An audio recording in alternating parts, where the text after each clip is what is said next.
Hi, I'm Ann Rieselbach, Program and Membership Director of the Architectural League.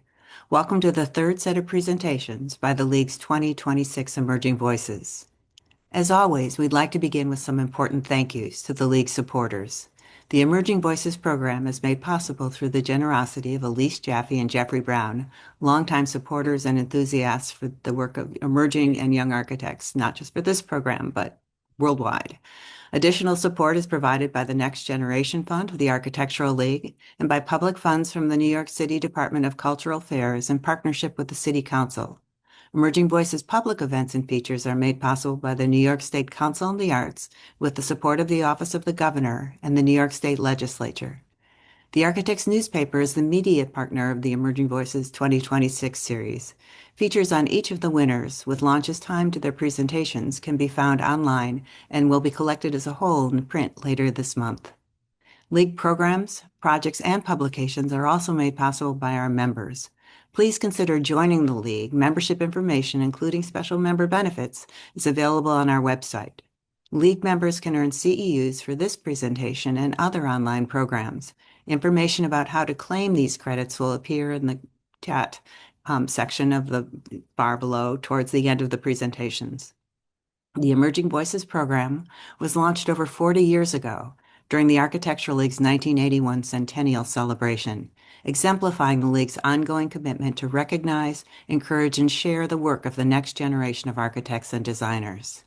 During each program cycle, now on a biannual basis, a jury composed of curators, journalists, educators, and architects, including a number of past emerging voices from across North America, selects practices based in the United States, Canada, or Mexico through an invited portfolio competition. The award has consistently identified individuals and firms with a significant body of realized work that addresses pressing contemporary issues with, as has been a guiding philosophy for this award, a distinct voice that has the potential to influence the disciplines of architecture, landscape architecture, and urban design. The jury also considers each candidate's engagement and accomplishments within the design and academic communities, as well as in the public realm. Please visit the League's website to learn more about past and recent winners and their work, including short biographies, lecture videos, interviews, and newly launched this year, short video introductions that are also posted on the League's social media accounts. Once again this cycle, the jury reviewed inspiring and accomplished examples of work that represents the breadth of North American contemporary architectural practice during the two-step process of selecting this year's winners. First, evaluating concise project portfolios and design statements from close to 50 firms to produce a short list of candidates. Then, meeting as a group to review more extensive portfolios from about 20 finalists to select 8 emerging voices. We're extremely grateful for the time, expertise, and enthusiasm of the 2026 jury, Irene Chang, Felicia Davis, David Godshaw, Mei-Ling Loco, Isabel Martinez Abascal, Miriam Peterson, Susan Rodriguez, Kate Wagner, and Anna Milyatsky, who will introduce today's speakers. Anna is a historian, critic, curator, and professor of architecture at MIT. In 2018, she launched MIT's Critical Broadcasting Lab, engaged in critical, curatorial, and broadcasting work. Anna recently co-edited Log 54, co-authoring, and an issue of JAE entitled Pedagogies for a Broken World. The work of her collective architecture studio was included in the Great Repair exhibition in Berlin in 2023 and the Museum of Yugoslavia last summer. Since 2021, Critical Broadcasting Lab has been collaborating with the Architectural League of New York on a podcast entitled I Would Prefer Not To, which won the 2025 AIA Architecture and Media Award. Anna will introduce each firm, and after their presentations, will follow up with a conversation with the speakers. She will also pass along questions from the audience, which you should post in the Q&A section, not the chat section. League members, please also watch for information about CEUs, which, as I mentioned, will appear in the chat towards the end of the presentations. Thank you, Anne, for the intro. Zoe and the whole team at the League for running all of these events surrounding the award. And thank you all for joining us online for the third Emerging Voices conversation in our 2026 series. I'm super excited for this conversation. Conversation is my favorite mode of engagement. and knowledge production. And also today is promising to be under the sign of co-producing and collaborating. Consider just the names of the two firms that will be presenting, Co-Adaptive and Cooperación Comunitaria. Both of today's firms, though in different ways and in significantly different contexts, have centered their work on two topics I personally find or think are key for the world and also for architecture. Producing work through collaborating with many different agents on one end, and then among those agents, thinking about material cycles and planetary health as the key register of their project's success.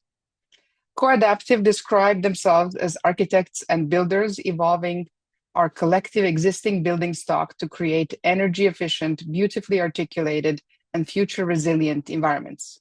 And the jury for Emerging Voices agrees with them, finding the work beautiful, unfussy, which is to say, refreshingly unfetishistic, and indeed thoughtfully responding to questions of adaptive reuse and care.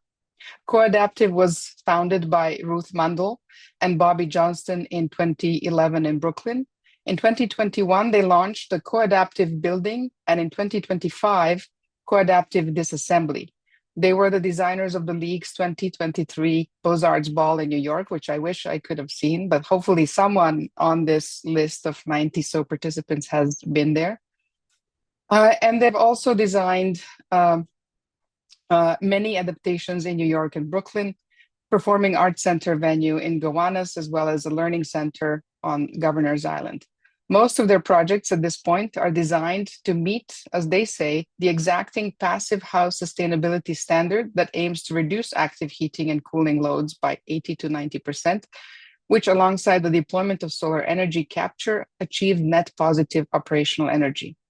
The jury was excited about the range of materials they work with, the forensic impulses, as well as generosity that seemed to drive their work in reuse, the rigor of their systemic thinking, and the compelling, wondrous architectural results.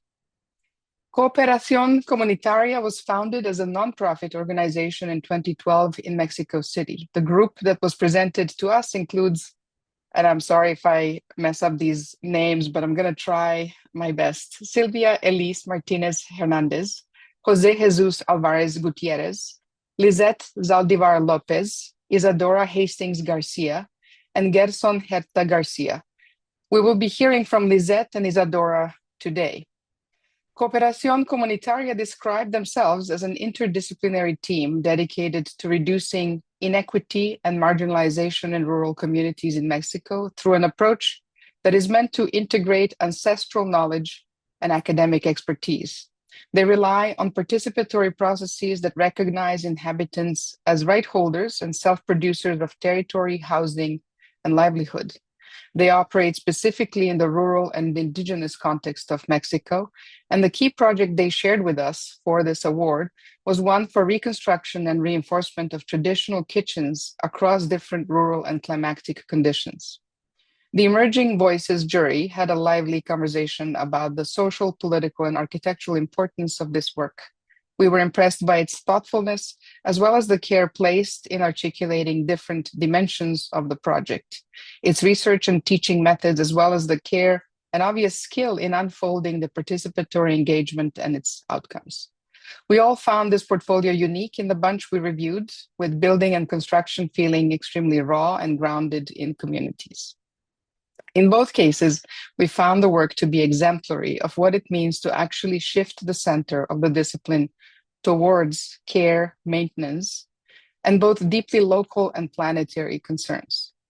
Both firms prioritize and enjoy the process of making architecture, how architecture is made, with compelling aesthetic outcomes that track with that primary concern. And now you will hear from Co-Adaptive. Thank you for that amazing introduction, Anna. I think we will definitely go back and listen to it again. Thank you also to the League and all of the jurors. The winners this year give us a lot of hope. Architecture and building has such a huge role to play in how we recalibrate our resource and energy use in the climate emergency that we're in. and seeing practices acknowledged and celebrated that are paving the way towards a more resilient and collaborative future is very inspiring. Bobby and I came up in an era where the individual architect was in the limelight, and I think we are now in a very strong shift of current. I'm filled with optimism, seeing how much is becoming clear that architecture is community. Coadaptive is an unbuilt design and build practice located in Brooklyn. As a once standalone city and now a borough of New York City, Brooklyn has a very rich history and a large concentration of building stock, both residential and manufacturing buildings, that, as you can see from this map, date from the late 19th century, and many of them are now reaching 130 years old, and that time in their lives when they need repair and maintenance. We have specialized in bringing this existing building stock with us into the next century and beyond, retrofitting buildings to high performance standards and minimizing their operational energy use or reinventing them for other programs. Reflecting on the trajectory of our work, it struck us how much developing a practice is akin to working within the constraints of an existing building. The projects that have come our way have defined us at least as much as we have defined them. Working within constraints is always about the conversation you have with what is already there.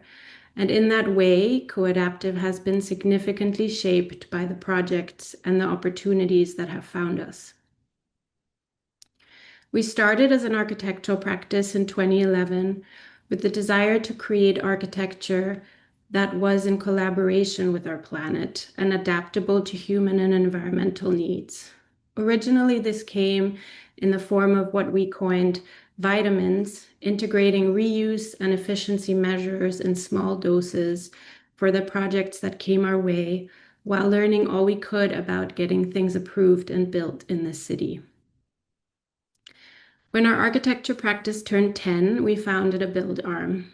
Our intention was to increase our impact on the material flows of our projects, understanding that it matters greatly what happens to material we take out and the importance of the material that we put back in.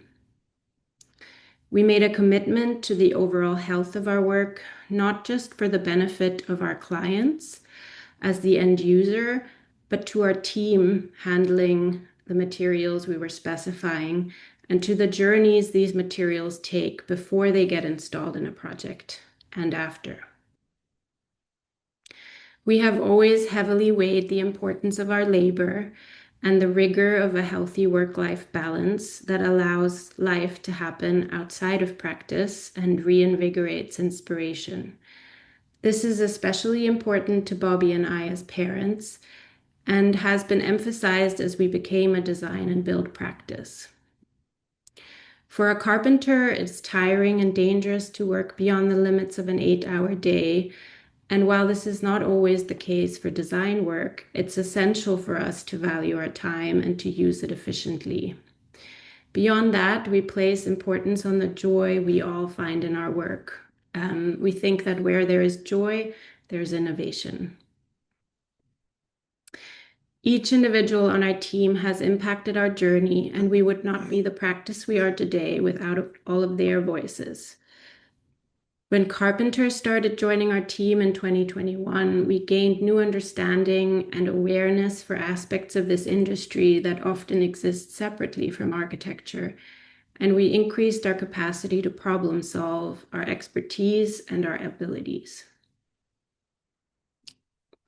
There are 3 main drivers towards a resilient and just built environment, and these create the foundation of our work. Our aspiration to impact these has driven us to bridge beyond our discipline in order to ensure that the time we spend researching and understanding material health, systemic issues that affect whole life cycles, is translated into our built work.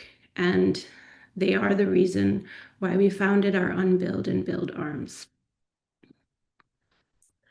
The first driver of our work and the jumping off point for our practice is operational energy. Interestingly, this one is in some ways the easiest to affect during design. If we get it right, our homes are comfortable. We shake our heads remembering how we once spewed fossil gas into our kitchens. Buildings are well insulated and are not overheated in the winter or overcooled in the summer. Construction materials are locally sourced. Instead of demolishing, we retrofit or deconstruct. Materials are salvaged for reuse, like taking Legos apart for the next project. We retrofit existing buildings to high efficiency standards, divorcing them from a need to guzzle fossil fuels and to become more resilient to energy fluctuations and weather disruptions. Investing in the elements of a building that have long lifespans, especially a solid structure and the envelope, a thick blanket of healthy insulation and good windows, ensures that these investments extend the lifespan of the buildings. We retrofit for another century and beyond. Often, while it is the parents that are renovating their houses, we like to imagine we are renovating them for the children who will grow up in them, with investments lasting long into the next generation's life. The HVAC in our own passive house, the first house we retrofitted to the standard, recently gave way after 9 years of use as a part needed replacing. Of course, this happened in one of the coldest 2-week stretches that New York City had in many years. Temperatures were down to 3 degrees Fahrenheit at night.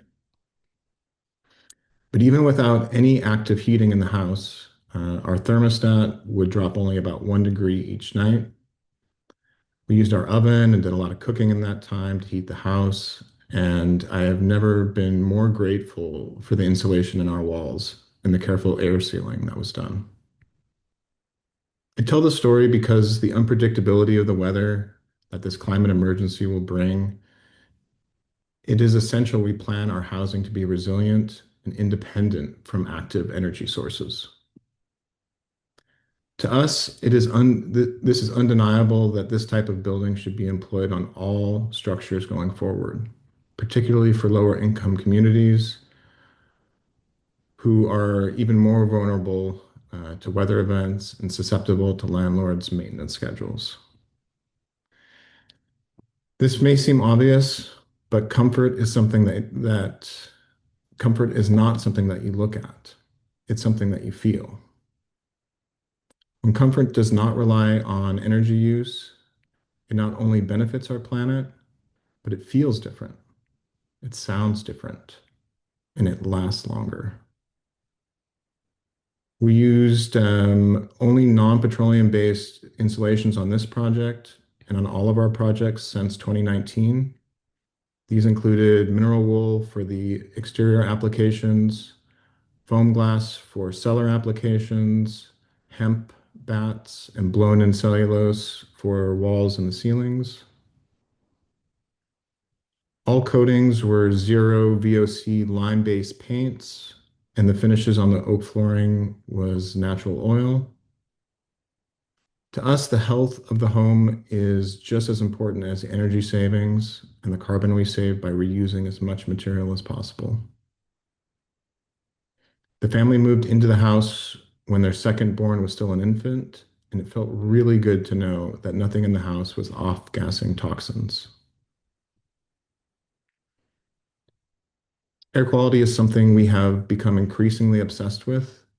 In building airtight passive houses, what is within the building is paramount for occupant health. Though of course, given a clean material palette, passive houses are excellent at filtering bad air quality from outside. Our desire to have more impact over the process of ensuring that the things we researched and specified made it into the project was one of the main underlying forces in our launching of co-adaptive building. Which brings us to our second main driver towards a resilient built environment, embodied carbon and material health. During the design process, it is important to take into account which supply chains, material extraction, profit distribution, and working conditions the architecture will produce. But is an architecture that does not exploit nature and people even possible under the asymmetrical conditions of our economic logic? When we renovate old buildings to high efficiency standards and to fulfill new uses, we do our best to reuse material that we need to disturb to do this work. For our project, the Mercury Store, we converted a 1900 factory building in the Gowanus neighborhood of Brooklyn into rehearsal space for theatrical artists. We learned during the process of this project that this existing heavy timber building was built from longleaf pine. This tree once covered 90 million acres of the US from southeastern Virginia to eastern Texas. Some of the trees were 3 centuries old when they were felled, dense and durable and saturated with resin that makes it unusually resistant to rot and insects. In the decades before steel began to dominate, longleaf pine was the strongest building material around. And now the only way to find this original strength longleaf pine is precisely in this type of building. Manufacturing buildings built at the turn of the last century in the big cities on the East Coast. Sadly, clear-cutting the vast southern forests in the late 1800s wiped out this entire range of original growth hard pine. So today, this material is a rare sunken treasure. To us, learning about this clued us into the fact that any wood that is present in the buildings here in Brooklyn come from forests that no longer exist. The best we can do to honor these trees and the forests they came from is to ensure we don't let material like this go to waste.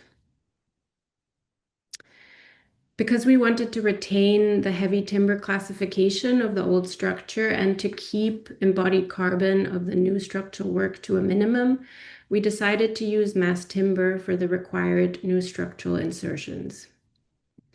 CLT slabs and glulam beams and columns sourced from sustainably forested vendors within North America were installed in one half of the building.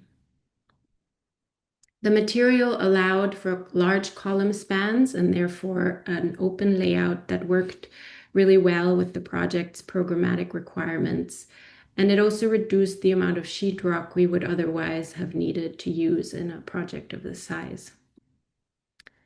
And it's only a stone's throw from falling in love with trees to realizing that the same is true for most of the materials that surround us. To honor the raw materials that our planet provides, the labor that went into extraction, the quarrying, the hauling, the energy that went into manufacturing and transportation is not to waste those past efforts, but instead to respect, reuse, and repair in order to ensure we are not remaking stuff just because and growing our landfills out of a sense of ease. Last year, Coadaptive completed the design and construction of a new studio space for Material for the Arts, MFTA, their prestigious Artist in Residence program. MFTA is a division of New York City's Department of Cultural Affairs and lives out the ambitious mission of collecting donations of reusable material and making them available to New York City schools, arts organizations, and nonprofits, both reducing waste and supporting arts education and in the nonprofit sector.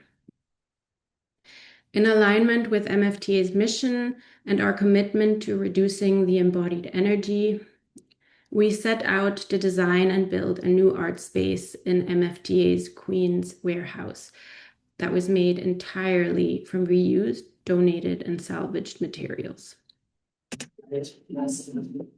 Whereas more habitually, we may design before we go searching for how and with what to manifest an idea. Working with solely reused material means understanding what is available before commencing the creative process. We piloted an internal process we call the sister program for how 2 joists are sistered for strengths in a retrofit project. which pairs a designer and a carpenter working closely together from the early stages of the design development process to ensure design and constructability are considered in tandem.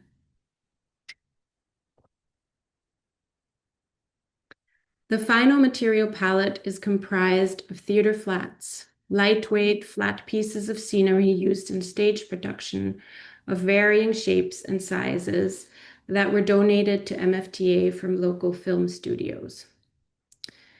Posts from a nearby scaffolding business and reclaimed wood and cork tiles from our construction material archive completed the installation.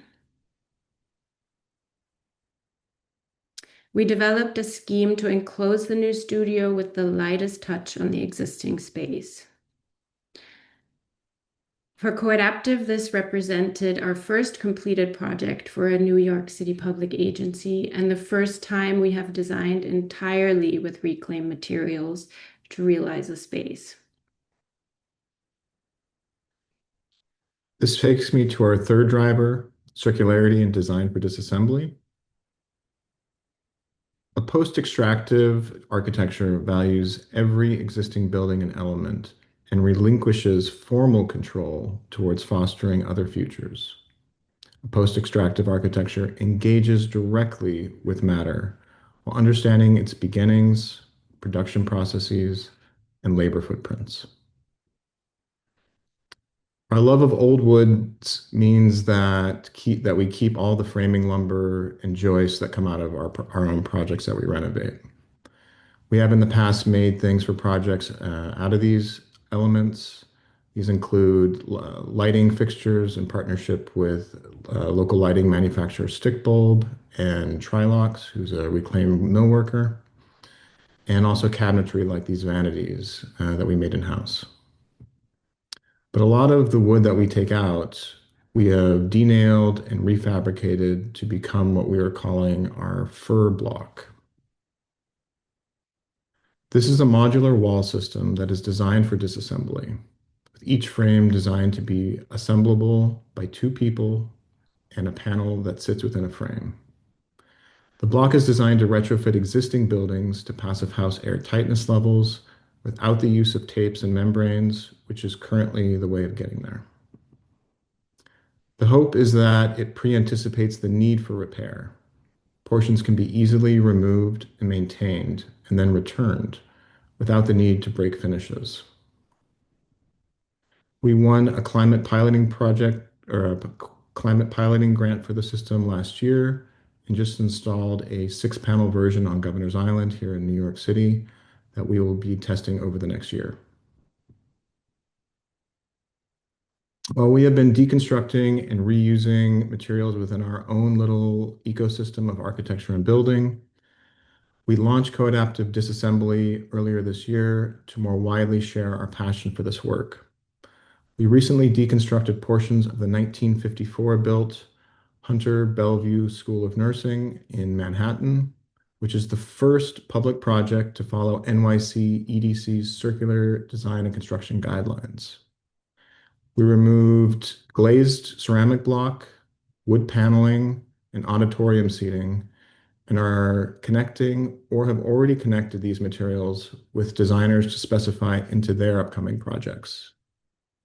The acoustic wood paneling has already found its way into 4 restaurant spaces and music venues around the city. Deconstruction is hard work. It's essential that our team has the right protection and that their safety is of the utmost importance. What is fascinating to us is that while the labor conditions of material coming from far-flung regions of our planet are often completely intransparent to us, working with reused materials, particularly those that we have deconstructed ourselves, gives us unambiguous knowledge that it has been equitably harvested. We are interested in building towards a built environment in which the materials in our midst are designed to stay with us. They all contain resources that are valuable, but beyond that, they contain effort and human stories. Design and building is an act of service and care, and the decisions we make today about how we tend for everything that already surrounds us is the best way to look after our planet, the generations that preceded us, and the generations to follow. This work takes community, which brings us full circle to the need for architecture to stretch beyond the individual to affect change. We are building relationships around a common purpose and could not do the work that we are doing without the partnerships with makers, academics, policy advocates, designers, and builders. I would therefore like to end with a heartfelt thank you to all the partners and collaborators who we are continuously learning from. The shift we need to make in this industry to steer the ship into a new direction will take all of us. Thank you. Thank you. Hello, everyone. Well, we would like to thank the jury for this recognition.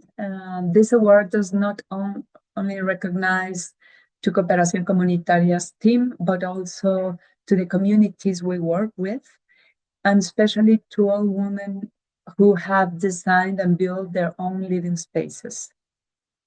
We are a multidisciplinary team working since 2012 to reduce vulnerability in rural and indigenous community in Mexico. And we have collaborated with communities through participatory and comprehensive processes to build and rebuild housing spaces and eco-technologies. Our work takes place mainly in southern Mexico, in states with some of the country's greatest biocultural diversity, but also among the most socialized and marginalized and the most vulnerable to natural hazards and the effects of the climate crisis. We have accompanied communities-led reconstruction processes after several social natural disasters. Here we can see in the map, in the mountain region of Guerrero, after hurricanes Ingrid and Manuel in 2013, in the isthmus of Tehuantepec in Oaxaca, after the three earthquakes of 2017, and in the Costa Chica region of Guerrero after Hurricane Otis in 2023 and John in 2024.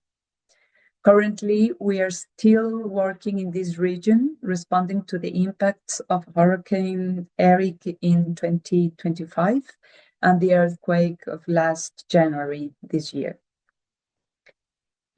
Here we can see some of the damages that homes suffer in each region, two regions of Guerrero and one in Oaxaca. It is important to point out that because of these are rural territories, many houses are traditionally built and have a configuration that differs from urban housing. In many cases, kitchens are separated from the sleeping and living spaces. They are often in the most precarious structures, yet they are the places where women spend many hours each day, not only cooking for their families, but also producing full food to sell. Here we can see another projects we have developed in different parts of Mexico, also in collaboration with communities, not only post-disaster context, but also processes that increase local production and community organization.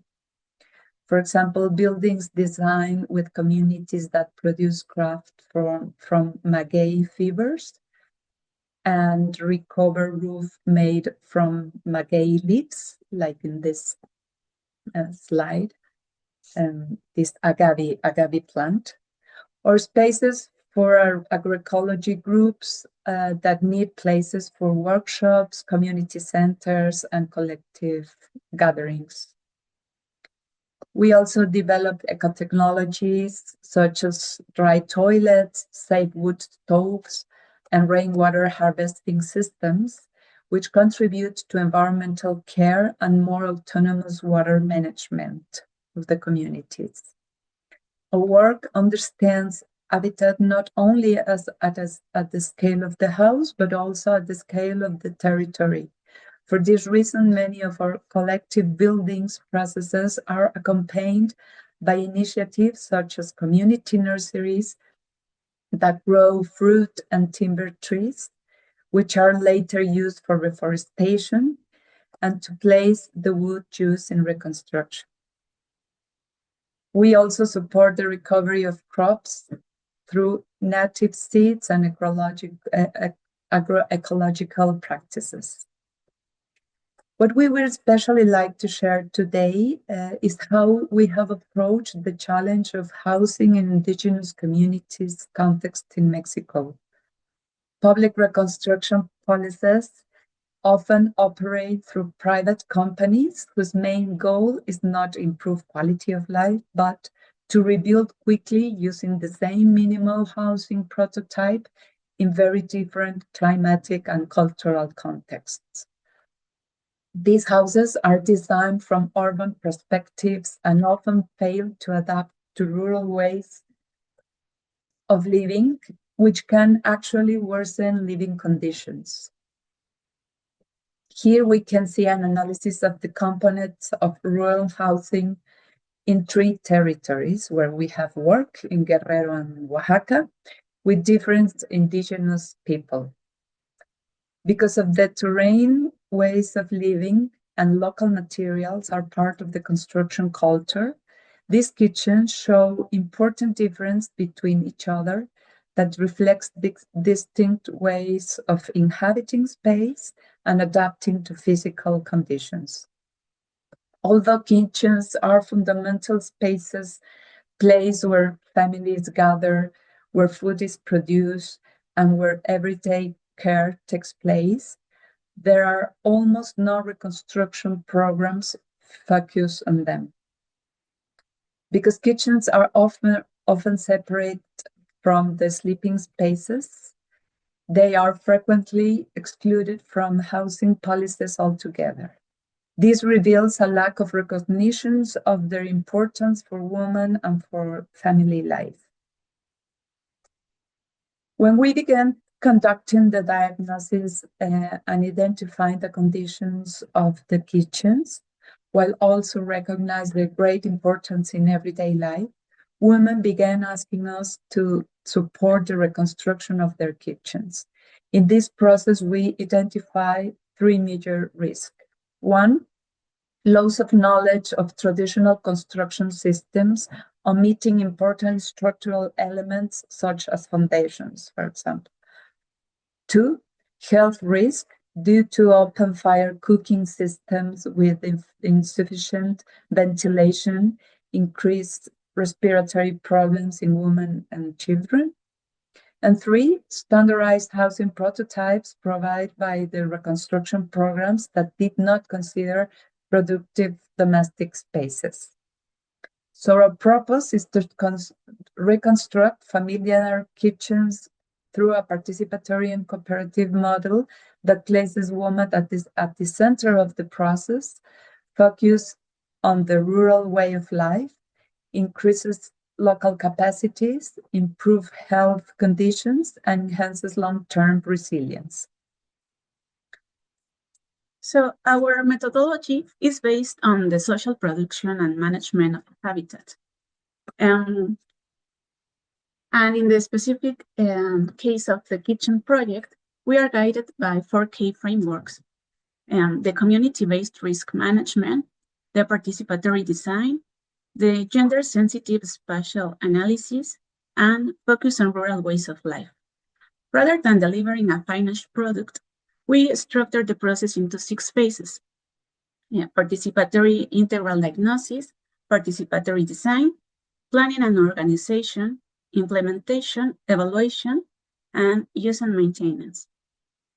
It is not only a series of stages that guide the work in a participatory way, and through which learning processes are generated, but also an ethical, political, stands grounded in people's power to choose to decide how they want to live and build.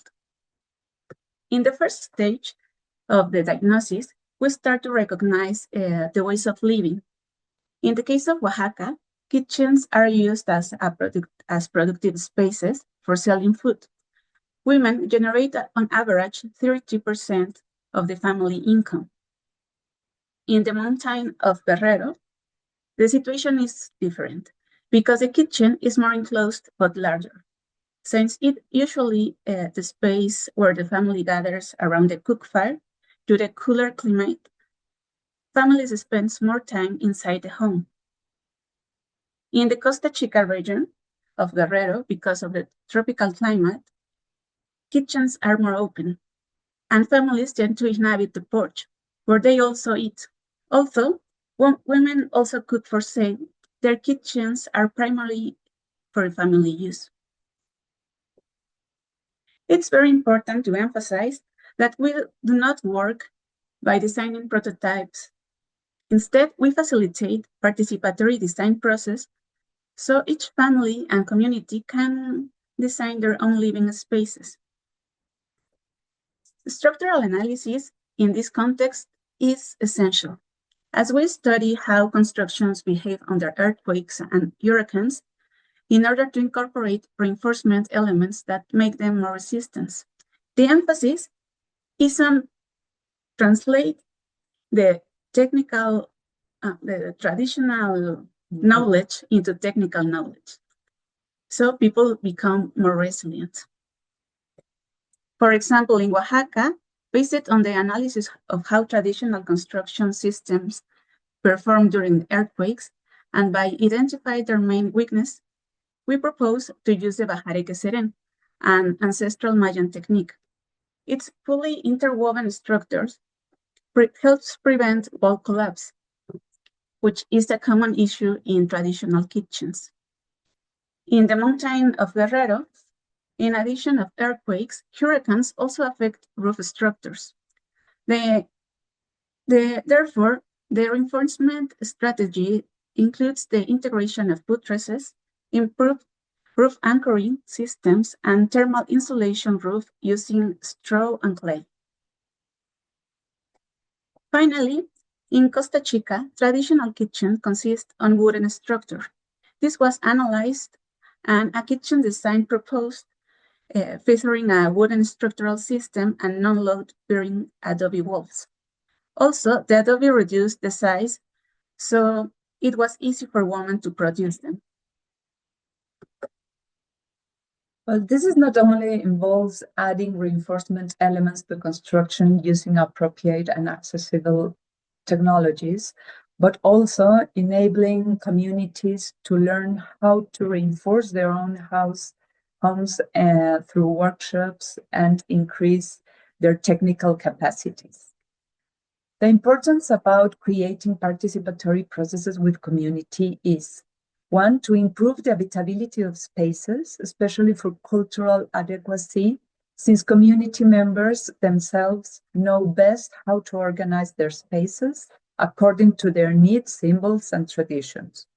Two, they hold their knowledge to select the process natural resources into construction materials with better quality and resistance. And three, it strengthens the technical and organizational capacities, ensuring long-term sustainability. The importance of women participation in these processes are: one, strengthening women's technical capacities contributes to increase their autonomy and resilience.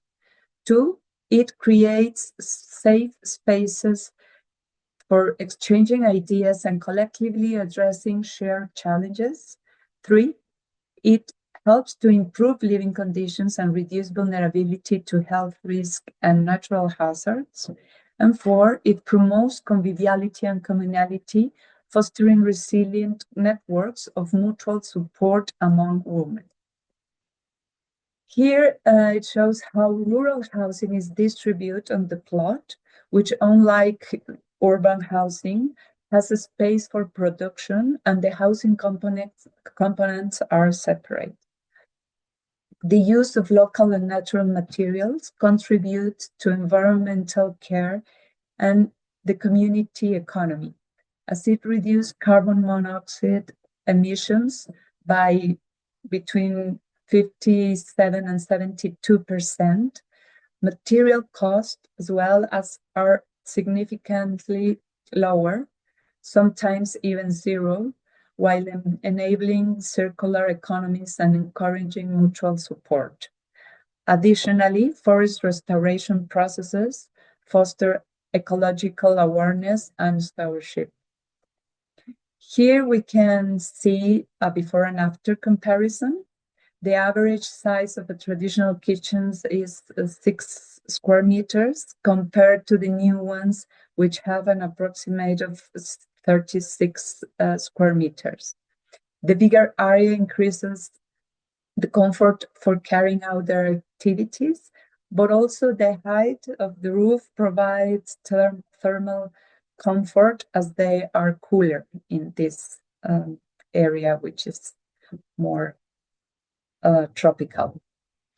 Due to the use of local materials, the temperature was reduced by 3 degrees Celsius.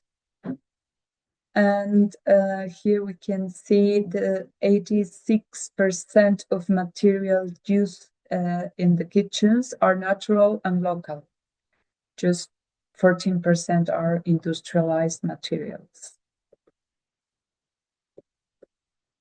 And this map shows that in case of Oaxaca, 71% of local materials come from within 11 kilometers around the construction. Another 21% from 41 kilometers, and only the 8% of materials, which is iron, comes from 700 kilometers. And the great advantage of using local materials is not only that they are more environmentally friendly, but also that reducing transportation distance reduces the CO2 emissions. The kitchens also include wood-saving stoves designed and built by women to enclose the fire, reduce carbon monoxide particles, which considerably decreases as well the risk of contracting respiratory diseases, including emphysema and cancer, not only for women, but also for children who spend a lot of time with their mothers in the kitchen. Compared to open fires, an efficient wood stove saves around 42% of the firewood use, which is equivalent to saving 2 trees per family. For those who buy firewood instead of collecting it, it represents savings of around $2,000 per year, within a year per family. This also represents 96 hours saved per family, a family that would otherwise be spent collecting firewood. And as a final reflection, we believe the reconstruction is not only material. When it begins with the spaces that sustain care, food, and production, when it seeks to recover collective memory and building and productive traditions, architecture goes beyond the mere creation of objects and becomes a community-driven process to achieve an adequate habitat. Thank you so much. Thank you for these great presentations, both teams. I do have a few. I'm waiting for the questions to start appearing in the question and answer section. So for the audience, please do post them. I am going to ask a few and then sort of go from there. But I hope, I don't know if you knew each other's work. I hope that this sort of moment allows us to connect across some of the topics, even though I do think these are extremely different contexts that we're talking about and different ways of sort of imagining architecture within them. Before I go to questions that are now appearing, which is excellent, I wanted to ask maybe co-adaptive first. I read somewhere that you did a couple of projects together while students at GSAP, and that immediately made me think of Columbia's housing studio, which I loved teaching once upon a time. But I wanted to ask you something related to education, maybe. As you take on making architecture with donated and salvaged material, or take on Charlotte Melteabat's charge for at least non-extractive architecture, if not no more construction, even though I think even that's sort of in the work. What are the skill sets that you find most valuable from your education? And what skill sets you think we may need to be teaching for the future? Sorry, that's self-serving as someone at a school. We're just talking about this. Yeah, we were just talking about it. We talk about it a lot.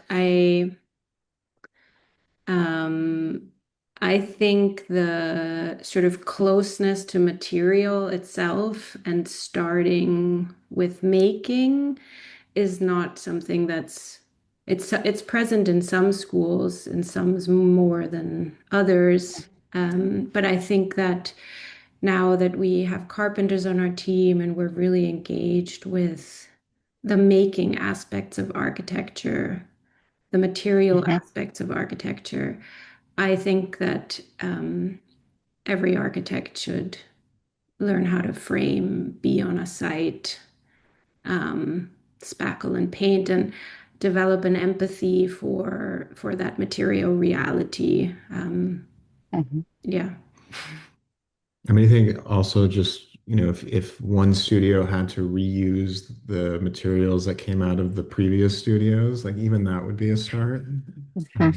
So, maybe they could start there and then learn carpentry. But I think there's a lot of waste that goes on in model building, and that should be like the first thing to start with. But yeah. I mean, I have another one for you. As you know, I conduct I would prefer not to conversation, and maybe we need to do that officially. But for now, I wanted to also mention that I read you said no to nothing at first, which suggests that you might be able to choose work now in a slightly different way than when you started. At least that's what I read between the lines. But I'm interested in how that sort of ability to choose aligns with the mission, and also with the way that with your three different branches at the moment. So the architecture, the building, and I am assuming those are connected somehow together, but just like I'm seeing now three sort of modes of operating, including disassembly. And I'm interested in how thinking about commissions sort of lands on those. Yeah, I mean, the architecture right now is is the pipeline for building. So anything, we only build the projects that we design. But the interesting thing now with disassembly is that we could also get commissions that way.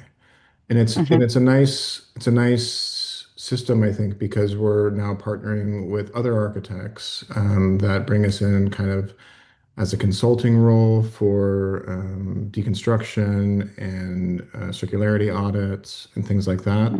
And that kind of turns into an additional stream. And then on top of that, we're doing a lot of remanufacturing, so making products out of the materials that we get.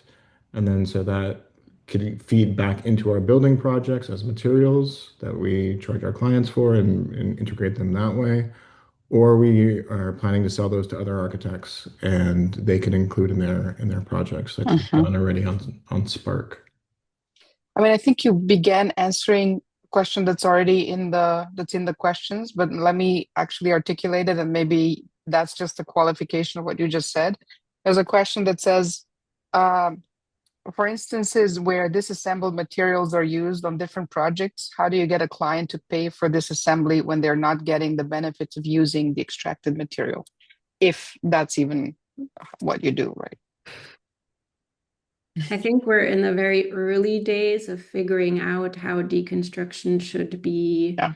compensated. And I think that it can essentially take two directions. One is deconstruction as a service. The end user retains ownership of all of the material, or deconstruction, I don't know what to call it, but At risk, at maybe? risk maybe, with the knowledge that the deconstructor owns the material, and the value of the material has to offset the initial labor to And storage. and storage to take it out. Marketing. And both of those exist, and I'm curious to see this evolve, because I think it's at the very early stages of it. Mhm. And I think different cities are approaching it different ways right now. I think cities in Europe are doing it a little differently than New York City, and I think kind of there'll be some stabilization of the systems. I would like to ask you both about who your heroes are. So co-adaptive, you can think about that while I actually invite Cooperación Comunitaria to tell us how you think about disassembly, because that also is part of what it seems you're doing. I mean, I'll ask you something big, more meta as well, but this feels like a moment to maybe connect.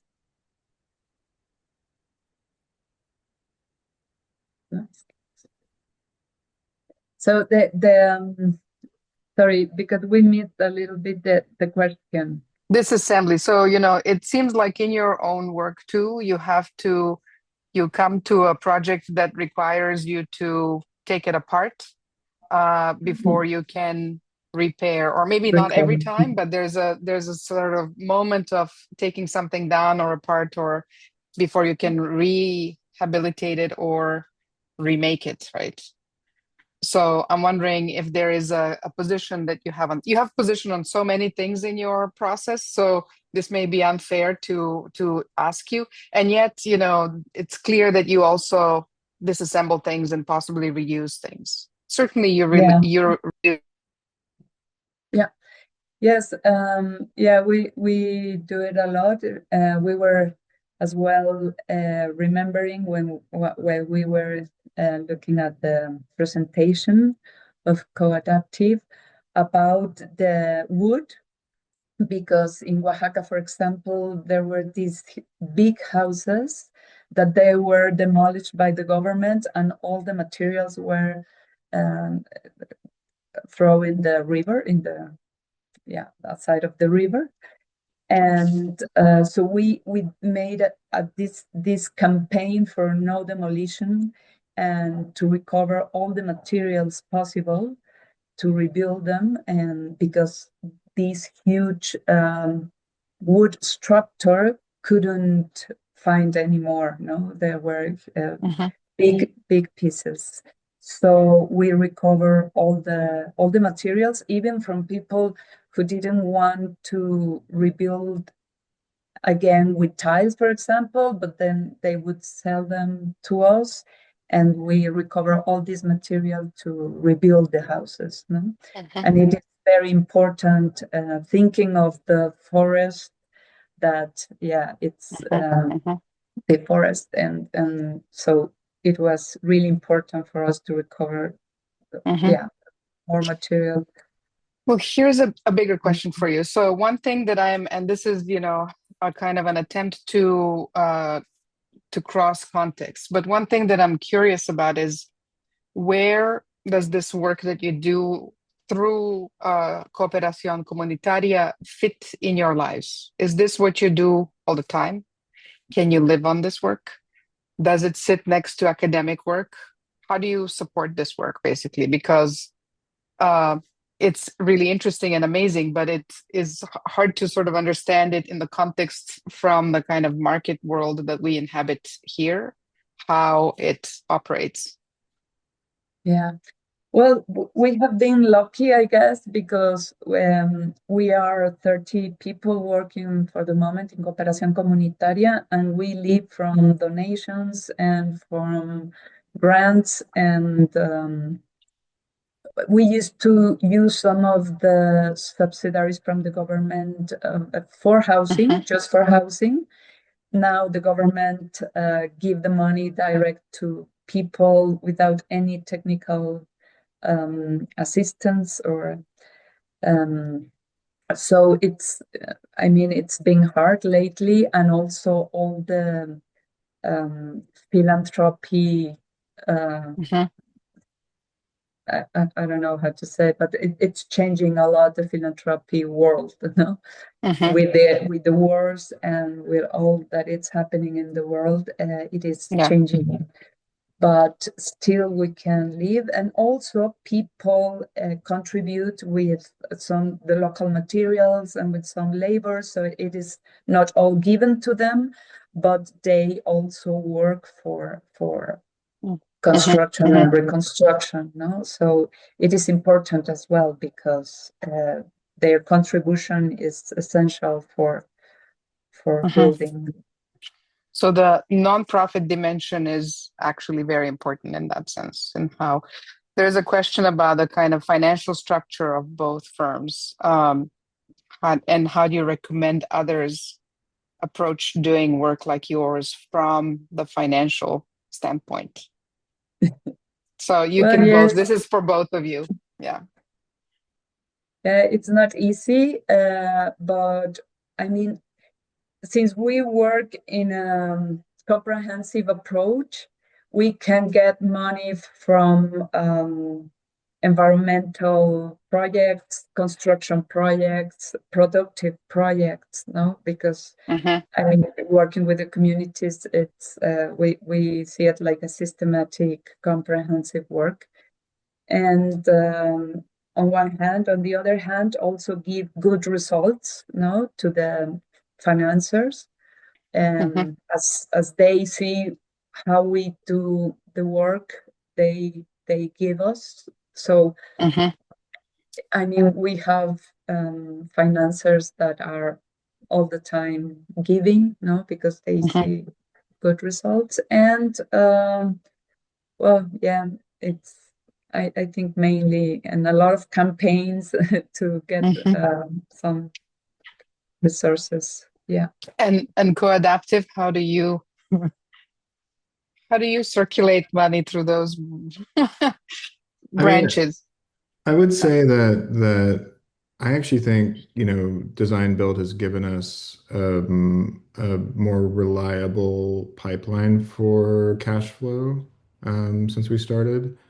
And I think, you know, when you know, sometimes one business has a bit of a dip and the other one can help support it as a whole. It's also just another, I think it also de-risks some of the work that we would do as architects typically. In, you know, a lot of practices, it can get more adversarial between construction and contractors and architects. And I think the fact that, you know, our carpenters have worked with us on the design and we're very integrated allows for a more smooth transition between designing and building. And what would you say? Yeah, I mean, we have yet to really understand Disassembly's contribution to that equation. It's still in infancy. But it's almost, if you think about the deconstructor at risk, it's almost like investing in embodied labor. That labor sits within the material, and that material carries the value. And there's something really interesting about that, that we're just learning about. Are you all thinking about heroes? I pre-anticipated this list actually, so I'm ready. You're ready? Okay, who are your heroes? Are there heroes? So if you ask me domestically, I think I'd have a harder time, but I think a lot of our heroes are probably in Europe. I would say Rotor DC, BC Architects in Studies and Materials. Those two are both in Belgium. Material Cultures in the UK, Assemble in the UK, and then in Denmark, The Danger and Filman, I think are Wow. like big heroes. So. It's good to know whose shoulders you're standing on. Maybe for Cooperación, it's a slightly different question. Maybe, you know, in the context of Mexico, the self-build manual and the world of self-building is big. And so I'm actually interested, well, if you have heroes, that would be great to know. Like, whose shoulders do you feel you're standing on when you do your work? But also, what is the kind of value of representation in both of these projects? For me is interesting. How do we represent, or do we have to draw, or how do you transmit the kinds of knowledge and values that are embedded in it, and to whom? So well, thinking first of heroes. Well, but very close people, architects who have worked in this participatory way, Enrique Ortiz, Gustavo Romero, but there are like many teachers or heroes in that way. On the other hand, we have like this Juan O'Gorman, who is an architect, which start building in a modern way, very rationalist architecture. But since he started traveling around Mexico, he started recovering all the materials, local materials, and he really changed his architecture. He's a very interesting architect, I think. Lina Bobardi, she was more Brazilian, and yeah, well, I don't know, Liz, someone else. But so, you know, when you show your work to us, you draw it a certain way, and I'm kind of interested in, you know, what is the medium in which the communication with your participants happens? Is there a way to think about the kinds of things that you record out of those processes for the discipline? Do you speak to the discipline with these in the context of Mexico, right?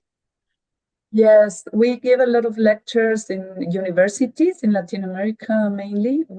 We have been invited to many universities and some congress. And now, well, at least I have teach in the university for a long time, and I just start to teaching in the master degree architecture in Mexico City as well. So yeah, and also social media, ¿cómo se dice? No, got that. And for co-adaptive, is there some particular pressure out of your interests that you feel on the representational kind of register? That are there things you want to draw that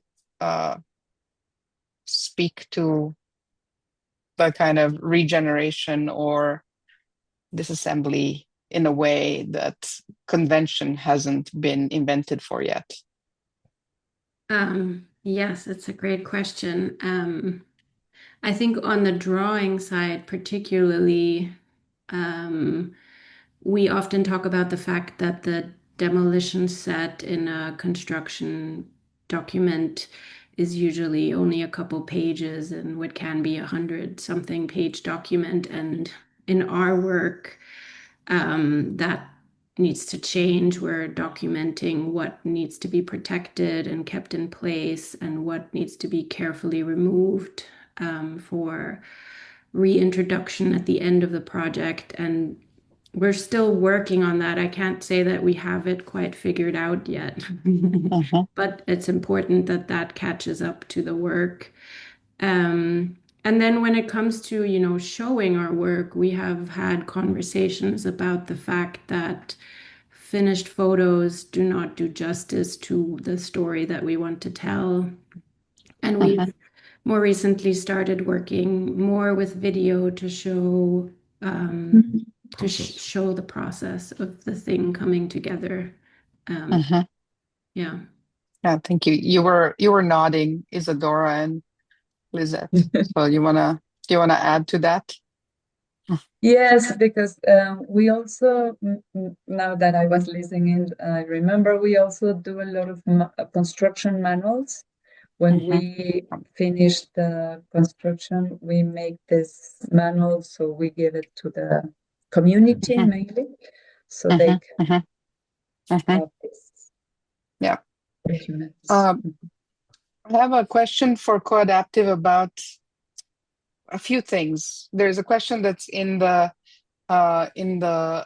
feed that I need to have come out, but for me it connects to the question of what makes a material healthy. How does this assembly kit that you've come up with impact the way you now think adaptation? Because I mean, I know you started telling us that when you were describing it. And then the question that's here is about thinking about architecture in the context of and the materials in the context of circularity and serviceability, and how you might extend that into question of or topic of regenerative design, and you thinking about systems that or materials that allow buildings to actively participate in ecological systems that they exist in, which is maybe sort of inviting other subjects or agents into it beyond the material itself. Sorry, those are too many things, perhaps, there's a lot but of things don't try to answer them as one, but just sort of well, start wherever you want. Maybe I'll start with what makes material healthy. I think of it as two different tracks in a way. One is to keep material in circulation as long as possible, and maybe connected to that material that can decompose and be part of Earth again at the end of its lifetime. Hence our sort of moving away from anything petroleum based in our insulation. What happens to it? I'm not sure. What do we do with it? How does it become part of a circular life cycle? I haven't figured out what to do with plastics yet, but I think things like stone and glass and these beautiful blocks that we took out, we're really thinking about what does their next iteration look like, and how do we want to re-engage them in our built environment. And so we're designing actually an insert that allows us to dry stack them so that we're not grouting them together, and they can more easily come apart in their next iteration. So I mean, yeah, I think for me, just the amount of dust and, you could see all the protection that everybody has to wear when working with this stuff, all the silica dust. I think healthy for us is something that the workers don't have to wear that kind of thing. The fur block that we introduced, that's made completely out of biogenic materials. And we're even trying to design out the rubber gasketing that you would typically get in that type of because it has like a step profile. It's almost like a passive house window. And we're looking at like seafoam based rubbers. But I think just summing it up, like I feel like it's anything that is going to go back into the earth, anything that's natural, biogenic. And so the question was on top of those two that you answered, which were thank you. The question here was also, have you thought of sort of using living systems or materials that might also be participating in the ecosystem in a different way? Plants. I think we haven't maybe got plants there yet, but I think that's definitely like on the horizon is just facades that are living. I feel like we don't have enough plants in our on our Bees. inside outside And allowing bees and birds and I think that's what the question is kind of referring to, but maybe it's just pointing you to it's the next layer to invite invite those participants. But maybe the question of health is actually an interesting one for Cooperación as well. You clearly think about the health in pretty direct ways in terms of the kitchen and the exhaust and all of that. But maybe we can sort of come back to it again and talk about health of these communities. And, you know, you invoked all of those kind of dimensions, but do you have a take on it that you'd like to share with us now post other responses already? So. Yeah. Well, on one hand, using earth like our main construction material, it's quite important. The raw earth, soil, and also wood. We are very concerned about wood because we use a lot of wood, so we reforest. Now every participant has to have their own nursery for growing trees and then reforest them. And as well with the stoves, to reduce the use of wood in the stoves. And in the eco-technologies like the dry toilet, so to care about water as well, to use less water, and also the quality of water. And yeah, I think mainly. So I only maybe add that yes, it's something important in the material, in the ways they mentioned, like the extraction and how we use, and when we can return it to the earth, and then we can reuse again. But I think that something that make a material healthy, it's to the sensations and the emotions they cause cause in the people who lives these spaces. And I think this is important too, because it's memories, all the past, the culture, and I think it's very important. Do you have questions for each other? Do you ever have to deal with soil contamination or water that's not clean in your environments, or is it all very rural and not an issue?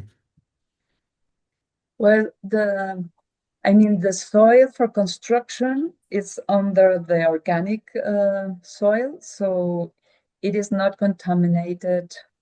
At least we haven't found any contamination in the soil.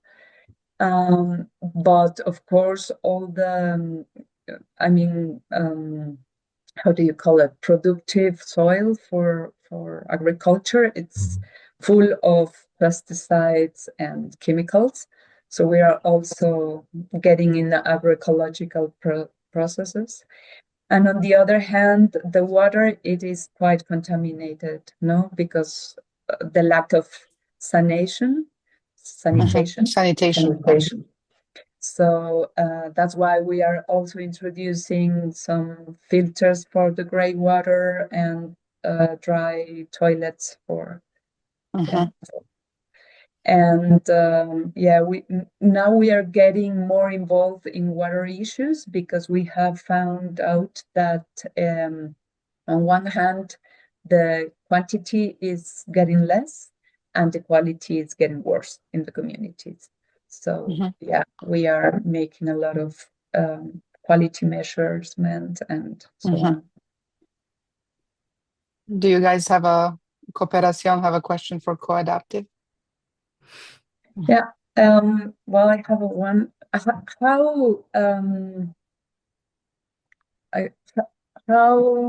do you say it? I guess recovering doing all this deconstruction get more costs in the construction at the end. And in percentage, how more high is the costs of doing the construction? That's a great question. Do you want to take this one? I mean, I think deconstruction is probably 6 times the labor of demolition, depending on some of the conditions. But we find ways to offset it. It depends on the project. On a private project, we can use tax rebates to help offset the costs. So we get an appraiser involved. They say what everything's worth coming out. We find a donation partner, and then we're able to give tax incentives to owners. For public projects, we haven't been able to do that. So I think it's more in the sale price. But we've been working a lot with different people in policy to try to make changes here in New York City around this, in New York State. So hopefully there'll be some more incentives and government Yeah, policy. landfills are filling up, and I do think New York State has an interest in understanding reuse because eventually it's going to get even more expensive to throw things away. And Yeah. once we're at that point, we're hoping that those costs will even out more, or that government incentives will help offset the deconstruction labor. Yeah. Yeah, very Oh. interesting. And congratulations for the work. It's very, Oh, very thank you. nice. Same to Yeah, you. It's very amazing. I have been allowed one more question for both of you, which is comes really from my interest about, how practices work. And so now that I have 30 people for Cooperación and 12 for Co-Adaptive, I'm trying to sort of understand what kinds of skill sets are in these people and how they're organized for you in the context of that practice that you're running. Are skill sets, just tell me that. How do 30 people work on with communities on reconstruction and repair, and how do 12 people work in the context of New York on these three branches? Also, what they bring to the table. I'm happy to start. So at the moment, Co-Adaptive is 12 people, and it's pretty evenly balanced between designers, people that were trained as architects, and carpenters. And then we have someone we're calling an integration lead who kind of embodies both of the sides. It's important that culturally we're one team and we're talking to each other and that we're connected. And then there's Bobby and I, and we have a practice manager. But we feel that the scale, that evenness between the two sides is something that we want to retain. It feels important. And we also have a deconstruction and a fabrication lead who Yes. kind of switches at the other In end. one person? In one person. Okay. Thank you. Well, we are mostly architects and an engineer, civil engineer, but there are as well Administration team. There are more or less 5 or 3 persons in administration and communication, anthropologists, agroecologists. Yeah, but the main thing for us is how they learn to work in a participatory way, because it's not easy. Mostly for architects, it's something that don't teach us in the university. So learning how to work in a participatory way, and in rural places as well, learn about construction local systems, because as well it's not something that architects know.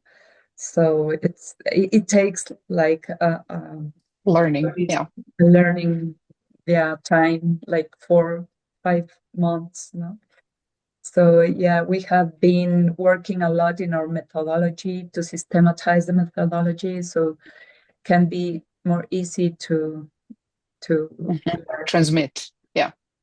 And something that is very important is that we have local promoters, that it makes easy, for example, on the language, the indigenous language. Mhm. So we can communicate, and they are part of our team too. Mhm. They're not just local, they are part of Cooperación Comunitaria. I like that. Thank you.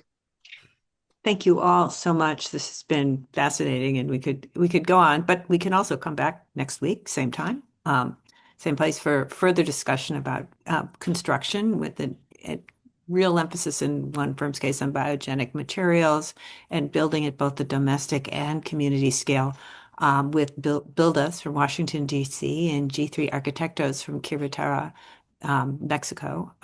I'd also like to add, for those of you still on the call, mark your calendars now for May 14th, where we are also going to have a current work lecture by Felix Heisel of Cornell's Circular Construction Lab. This is not announced yet, so it's a preview that is going to dig deep into circularity, hopefully with also some representative community organizations ahead of time that people can talk to. So thank you for joining us, and we hope we see a whole lot of you next week.